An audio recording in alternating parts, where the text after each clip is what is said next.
ایمان متقی بن جاتے تو اللہ تعالیٰ کی طرف سے بہترین ثواب انہیں ملتا اگر یہ جانتے ہوتے۔ یا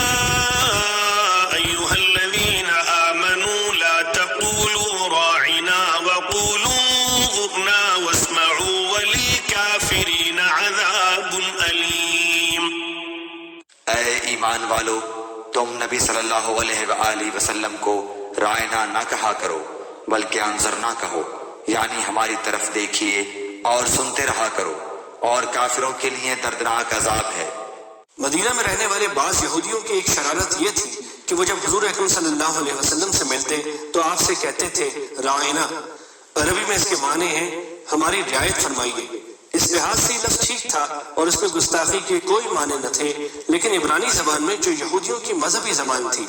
اس سے ملتا جلتا ایک لفظ بد دعا اور گالی کے طور پر استعمال ہوتا تھا۔ نیز اگر اسی لفظ میں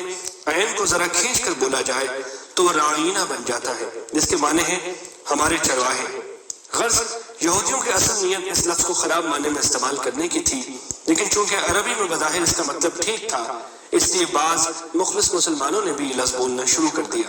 یہودی اس بات سے بڑے خوش ہوتے اور اندر اندر مسلمانوں کا مذاق اڑاتے تھے، اس لیے اس آیت نے مسلمانوں کو اس شرارت پر متنبہ بھی کر دیا،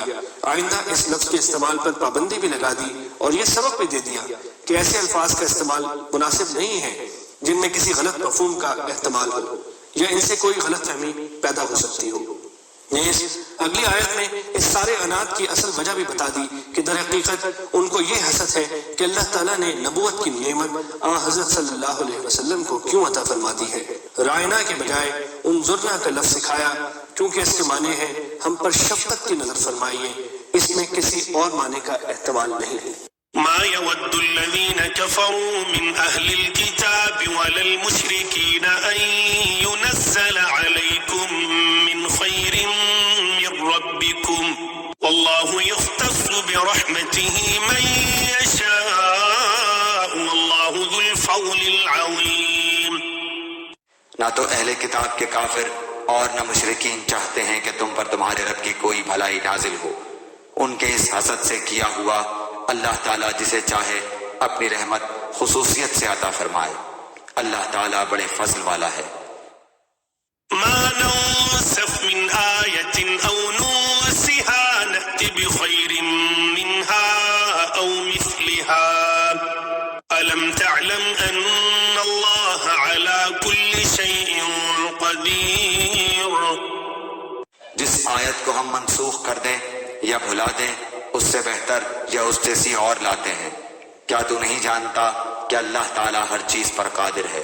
اللہ تعالیٰ کی یہ سنت رہی ہے کہ مختلف زمانوں کے حالات کی مناسبت سے شریعت کے فروعی احکام میں تبدیلی فرماتے رہے، اگرچہ دین کے بنیادی عقائد مثلا توحید، رسالت، آخرت وغیرہ ہر دور میں ایک رہے ہیں، لیکن جو عملی احکام حضرت موسیٰ علیہ السلام کو دیے گئے تھے ان میں سے بعض حضرت عیسیٰ علیہ السلام کے دور میں تبدیل کر دیے گئے اور حضرت صلی اللہ علیہ وسلم کے زمانے میں ان میں مزید تبدیلیاں واقع ہوئی۔ اسی طرح جب حضرت صلی اللہ علیہ وسلم کو شروع میں نبوت عطا ہوئی تو آپ کی دعوت کو مختلف مراحل سے گزرنا تھا، مسلمانوں کو طرح طرح کے مسائل درپیش تھے، اس لیے اللہ تعالیٰ نے احکام میں تدریج اختیار فرمائی، کسی وقت ایک حکم دیا بعد میں اس کی جگہ دوسرا حکم آ گیا، جیسے کہ قبلے کے تعین میں احکام بدلے گئے جن کی کچھ تفصیل آگے آیت 115 میں آ رہی ہے۔ فروعی احکام میں ان حکیمانہ تبدیلیوں کو اصطلاح میں نسخ کہتے ہیں۔ یہودیوں نے بالخصوص اور دوسرے کافروں نے بالعموم اس پر یہ اعتراض اٹھایا کہ اگر یہ سارے احکام اللہ تعالیٰ کی طرف سے ہیں تو ان میں یہ تبدیلیاں کیوں ہو رہی ہیں۔ یہ آیت کریمہ اس سوال کے جواب میں نازل ہوئی ہے۔ جواب کا خلاصہ یہ ہے کہ اللہ تعالیٰ اپنی حکمت کے مطابق بدلتے ہوئے حالات میں یہ تبدیلیاں کرتے ہیں، اور جو حکم بھی منسوخ کیا جاتا ہے اس کی جگہ ایسا حکم لایا جاتا ہے جو بدلے ہوئے حالات میں زیادہ مناسب اور بہتر ہوتا ہے، یا کم از کم اتنا ہی بہتر ہوتا ہے جتنا بہتر پہلا حکم تھا۔ ألم تعلم أن الله له ملك السماوات والأرض وما لكم من دون الله من ولي ولا نصير۔ کیا تجھے علم نہیں کہ زمین و آسمان کا مالک اللہ ہی کے لیے ہے اور اللہ کے سوا تمہارا کوئی ولی اور مددگار نہیں۔